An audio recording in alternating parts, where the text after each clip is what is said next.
Im Wohnsektor stagniert der Energieverbrauch. Und das, obwohl wir dank Gebäudesanierung und besserer Technik eigentlich immer effizienter heizen und klimatisieren. Warum ist es so? Ja, ein Grund ist, dass die Wohnfläche pro Kopf kontinuierlich wächst. In Deutschland ist sie von 35 Quadratmetern 1991 auf ungefähr 48 Quadratmeter 2021 gestiegen. Das treibt den Energieverbrauch in die Höhe. Das ist aber auch ein Problem hinsichtlich des Wohnraummangels.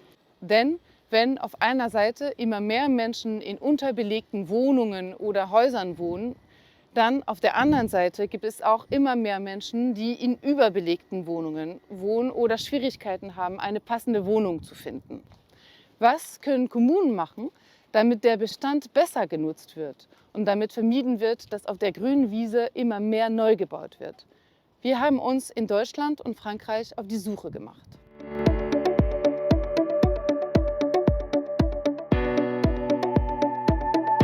Eine Möglichkeit ist, leerstehenden Wohnraum zu aktivieren. Das macht zum Beispiel die Stadt Karlsruhe seit 2005, indem sie leerstehende Wohnungen für Menschen zur Verfügung stellt, die von Wohnungslosigkeit betroffen sind.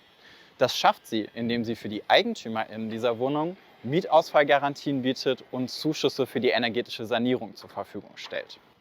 So konnte die Stadt seit 2005, also seit 20 Jahren, 1400 leerstehende Wohnungen vermitteln und damit für über 3300 Menschen Wohnraum zur Verfügung stellen. Das Beispiel zeigt, Suffizienz ist nicht nur eine ökologische Notwendigkeit, weil sie Neubau vermeidet, sondern sie stärkt auch die soziale Gerechtigkeit, indem sie Wohnraum schafft für die Menschen, die ihn am dringendsten benötigen.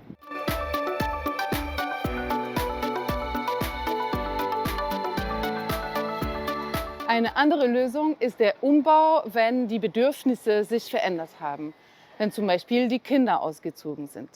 In Frankreich berät das Startup Villevivant EigentümerInnen, die bereit sind, ihre Wohnung oder ihr Haus umzubauen.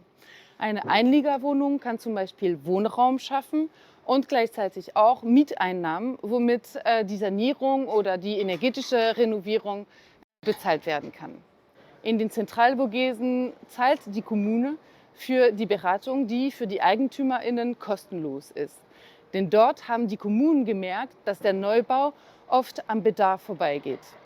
In 7 Jahren wurden dort 1150 Haushalte beraten, davon haben 260 umgebaut. Das sind nur 2 Beispiele dafür, was Kommunen ausprobieren. Andere Kommunen bieten Wohnungstauschbörsen oder bauen gezielt in die Quartiere, wo viele ältere Menschen auf großer Fläche wohnen, kleinere, barrierefreie Wohnungen, die ein attraktives Alternativangebot darstellen können. Aber seien wir mal ehrlich, die Wirksamkeit vieler dieser Ansätze ist am Ende doch sehr begrenzt. Denn sie finden insgesamt in einem sehr suffizienzfeindlichen Kontext statt.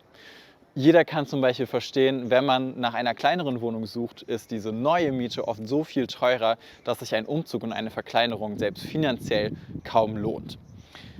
Deswegen bräuchte es sehr viel mehr Rückenwind von der Politik. Wir haben deswegen mit ExpertInnen aus beiden Ländern konkrete Vorschläge gemacht, wie die Regierungen in Paris und Berlin Wohnsuffizienz fördern können.